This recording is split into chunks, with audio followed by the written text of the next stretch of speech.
특히 이제 뭐 중앙지법 같은 경우는 중앙지법에 제발 청구해달라. 그렇죠. 예, 라고 했다가 그래 청구해 줄게 라고 해서 중앙지법에 청구를 했어요. 청구를 하니까 체포영장 기각됐습니다.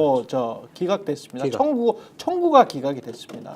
인용을 바라고 이렇게 한 건데 윤석열 측에서는 그래서 서부지법에서 했기 때문에 체포영장이 나온 거다.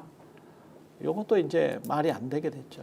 그러니까 이게 원래 지금 체포영장을 내준 데는 서울 서부지법인 거 아닙니까? 그렇죠. 서울 서부지법이 내줬는데 지금 뭐 극우 유튜브와 극우 지지자들 그리고 윤석열 대통령 측 이렇게 언론에 그렇게 표현되는 이 변호인 일당들 그리고 윤석열이라는 분 거기다가 이제 국민의힘 사람들까지 그렇지. 플러스 조선일보 다 일치단결해서 뭐라고 했냐면 서울 서부지법 판사들이 정치를 하고 있다. 그래서 조선일보도 그랬어요? 그럼요. 설마 정론지 조선일보가 그랬어요?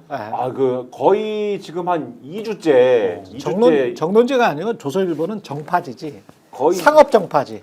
2주째 이런 주장을 국민의힘과 일체화돼서 기사, 사설, 칼럼을 통해서 반복적으로 유포해 왔는데 그래서 이 체포영장을 공수처가 서울 서부지법에 신청한 것 자체가 이제 이 사법부 쇼핑이고 그리고 이것 자체가 잘못된 일인데 이것 자체가 이제 위법인데 그걸 또 내준 사법부가 아주 이 불순한 사법부고 이 판사가 우리 법 연구의 사람인데 근데 이제 그게 이제 1차로 체포영장 나왔을 때의 논리였고 그 증거가 체포영장에 형소법 110조, 111조는 배제다 이렇게 써 있는 거다 이게 증거다 요거였지 않습니까? 예. 근데 1차 체포영장은 집행이 이제 안 된 것이고 2차 체포영장이 또 나왔는데 이것도 서울 서부지법에 신청했고 나왔어요. 똑같은 논리로 이것도 위법이다라고 주장을 했는데 이 영장에는 또 형소법 110조, 111조 이게 안 써 있습니다. 그래서 야 이거는 여기는 왜 안 써 있어? 그래갖고 써 있는 것도 문제고 안 써 있는 것도 문제예요 이제. 근데 이거는 왜 안 써 있냐면 판사가 다릅니다. 지금 또 다른 판사가 낸 거예요. 예. 그러니까 안 써 있는데 판사의 판단이 지금 다르니까 하여튼간에 이 영장도 어쨌든 서울 서부지법에서 서울 서부지법에다가 청구한 것도 문제고 내준 것도 문제고 이러한 위법한 영장을 내준 걸 갖고 집행을 한 것도 문제다. 그래서 이런 논리로 그러면 이것에 대한 체포 적부심을 우리가 신청을 하겠다. 그래서 이 체포 적부심을 신청을 한 건데 원래는 체포 적부심 자체를 신청을 잘 안 하거니와 왜냐하면 의미가 없죠. 그렇죠. 체포 영장을 집행했을 때는 이게 시한이 48시간이지 않습니까? 48시간 내에 구속영장을 치거나 안 치거나 이잖아요. 그러면 보통의 경우에는 체포적부심을 신청하더라도 실익이 없습니다. 48시간 지나면은 그렇죠. 구속이 되거나 안 되거나이기 때문에 차라리 구속 실질심사에 가서 나는 구속이 될 사람이 아닙니다를 하든지 구속이 될 경우에는 구속적부심을 다퉈보는 게 맞는데 체포적부심을 굳이 신청해가지고 변호사한테 돈을 또 줘갖고 급행료를 줘야 된다는 거예요. 빨리 해야 되니까. 그래서 이 돈을 지불해갖고 하는 경우가 없기 때문에 잘 없거니와 그리고 체포적부심을 신청했을 때 그게 되는 경우도 거의 없다는 거예요. 이 통계 내 보니까는 거의 뭐 10%도 안 된답니다. 이거 한 경우도 없는데 꼬린된 경우도 없고 더군다나 이 신청을 어디다가 했느냐. 서울 서부지법이 영장을 내줬으면은 서울 서부지법에다가 너 이거 영장을 왜 내줬어? 이거 적부심 신청할까? 이렇게 돼야 되지 않습니까? 서울 중앙지법에다가 했습니다. 그러니까 이것도 논란이 이거는 진짜로 없었던 일이래요. 영장을 내준 법원이 아니고 다른 법원에 가서 이 적부심을 하고 싶습니다. 없었던 일인데 다만 이 피의자의 어떤 여러 이제 애타게 원하니까. 이익을 고려를 해야 되기 때문에 넓게 해석을 해서 좋다. 그럴 수도 있다라고 이제 판단해갖고 서울중앙지법이 받아준 건데 그러면 지금까지의 윤석열 측의 주장을 한마디로 요약하면 서울 서부지법이 나쁜 녀석들이어서 위법한 청구도 받아주고 영장을 내줬다 이렇게 되는 거 아닙니까? 그럼 정의의 서울중앙지법은 정의로운 서울중앙지법은 이 체포영장은 정말 잘못된 체포영장이기 때문에 청구, 발부, 집행이다 잘못됐다. 그래서 체포 적부심 인용 이렇게 결정을 내려줘야 되는데 어제 11시 밤 11시입니까? 결론이 나오기를 이거는 이 청구는 이유가 없다. 기각이다. 우리 서울중앙지법이 보기에도 이거는 이 윤석열 대통령 측의 주장은 이유가 없네요. 그래가지고 아주 그냥 단칼에 기각을 시켜가지고 이게 그러면은 망했다 이제 이렇게 됐다는 얘기. 뭐 각각의 영장이 발부되는 이유들이 조금씩 다른데 체포영장 같은 경우에는 그러니까 말하자면 긴급하게 체포할 이유가 있을 때 발부가 되는 거잖아요. 그러니까 어제 윤석열 측에서는 한 일주일간 몰아온 어떤 자기네들이 주장해왔던 거에 정신승리 상태에 빠진 거예요. 그러니까 뭐냐면 두 가지를 다투겠다고 한 거예요. 첫 번째는 공수처가 수사 권한이 없다. 두 번째는 공수처의 관할지는 서부지법이 아니다. 이 두 가지를 다투겠다고 한 거예요. 이 두 가지가 법조인들이 저희도 뭐 취재하는 과정에서 수도 없이 또 하지만 말도 안 되는 얘기라는 건 이미 다 알아요. 근데 이 주장을 지금 얘기한 것처럼 한 일주일 해봤어요. 그러니까 간 거예요. 근데 지금 수사가 어떻게 되고 있습니까? 이 내란죄에 대한 수사 권한 문제는 문재인 정부에서 수사제도가 복잡하게 돼갖고 사실 다 뭐 쟁점이 있을 수 있어요. 쟁점이 있을 수 있는데 근데 지금 법원들이 어떻게 판단을 한 거냐면 검찰이 청구한 영장도 내줍니다. 경찰이 청구한 영장도 내줘요. 그리고 공수처는 검찰과 경찰의 협의하에서 피의자를 인도받고 검찰과는 윤석열 대통령이 구속되면 열흘씩 나눠서 수사를 합시다라는 합의까지 된 거잖아요. 그러니까 이거는 수사기관들이 이렇게 정리를 한 거고 법원에 의해서 내란죄 영장이 다 나와요. 그러니까 이 수사 권한 문제는 정리가 된 거예요. 그리고 뭐 이런 얘기까지 해야 되는 게 참 참담한데 수사 권한 문제를 피의자가 따질 게 아니에요. 이거는 정당한 영장 청구라든지 법원의 판단에 의해서 갈리는 거지 피의자가 이 권한이 있네 없네 내가 죄가 있고 없고를 다투는 게 아니라 그렇죠. 권한이 있어 없어를 다투는 거예요. 그러니까 이걸 다투보겠다고 한 거예요.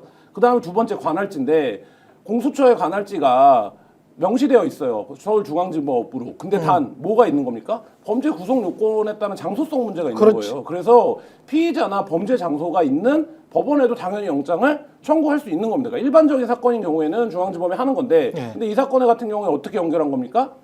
윤석열 한남동. 대통령의 네. 한남동 관저가 서부지법의 관할이라고 연결 지은 거예요. 근데 그렇죠. 뭐 이것도 뭐 문제 제기를 해볼 수는 있죠. 그러니까 왜 이거 니네 보통 중앙지법에 해야 되는 거 아니야? 왜 서부지법에 써? 이 정도 하고 끝났으면 된 건데 그렇죠. 이거를 위법이라고 주장을 하는 거예요. 그러니까 중앙지법에서 보기에도 사실 이 두 가지를 갖고 다툰 건데 말이 안 되는 그 얘기를 하는 부분 거죠. 관해서 조금 보완 설명을 하면 법에 공수처법 31조에 조항이 이렇게 돼 있습니다. 그 공수처 검사가 공소 제기를 할 때 1심은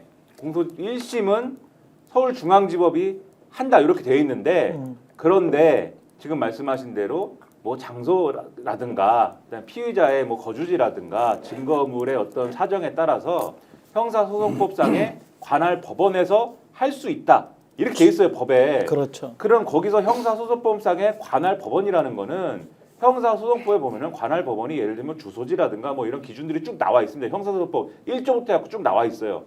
그럼 그 기준에 따르면은 윤석열이 살고 있는 용산은 서울 서부지법이 관할입니다. 그러니까 그 해석을 따르면 공수처는 서울중앙지법에도 이 기소를 할 수 있고 그 다음에 서울 서부지법에도 기소를 할 수 있는 거예요. 그런데 이 조항은 또 지금 말씀드렸듯이 공소 제기에 대한 조항입니다. 영장 청구에 대한 조항은 아니에요. 그래서 공수처는 1. 이 공소 제기에 대한 조항을 봐도 서울 서부지법에 영장 청구하는 것이 이상하지 않고 2.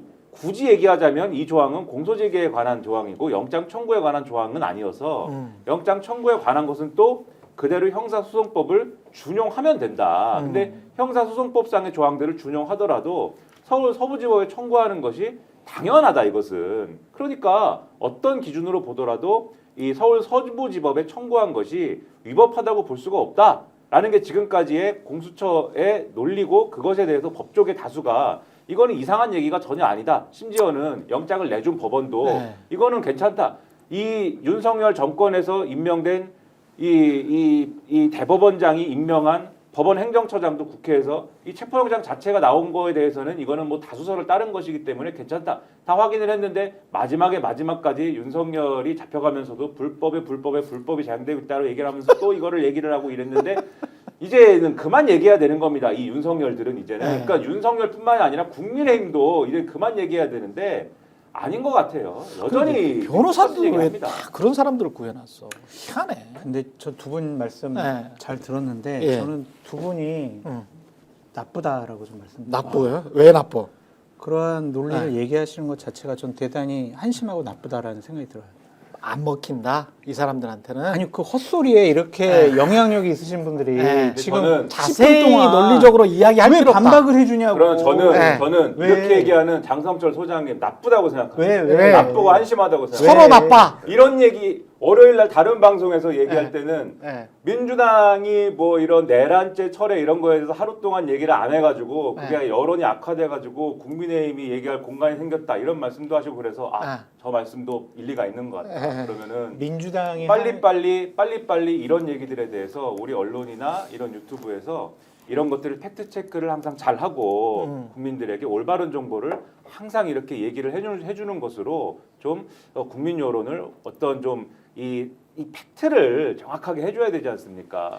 그런 것들을 반복적으로 하는 것은 또 중요하다. 이렇게 그렇죠. 또 그거 중요해. 아니, 새로운 저는 깨달음을 또 얻게 중요해. 됐거든요. 생각이 달라요. 그래서 왜냐하면 저는 장 소장님이 시킨 대로 이제는 해야 되겠다. 이렇게 생각을 해서 또 열심히 얘기했더니 아니 시킨 대로 했는데 오늘은 또 왜 난리야? 같이 방송을 하는데 너는 나쁘고 한심하다 이렇게 네. 얘기를 해가지고 마음에 또 상처가 되고 이게 나 왜 열심히 상처를 얘기했는데 줘? 아니 이상한 헛소리 집에 가서 울고 이제 그런단 말이에요. 저는. 이상한 헛소리하는 집단에 대해서 예. 이렇게 소중한 시간에 예. 이렇게 영향력 있는 분들이 일일이 밑줄 쳐가면서 말씀하시는 게 아니, 쟤네들은 되게 신나하고 있다니까요. 지금. 헌재에서도 그런다니까. 헌재에서도 어쩔 수 없이 이래. 그러니까 헌법재판관이 아야 쓸데없고 너 이제 그만 얘기해 이러잖아요. 그래야 된다니까요. 헌법재판소에서 출입하는 기자들이 지금 하다가 그 기자들 단톡방에 뭐라고 올리는 줄 타이핑을 아십니까? 멈춰요? 예. 아 이거 계속 쳐야 될까요?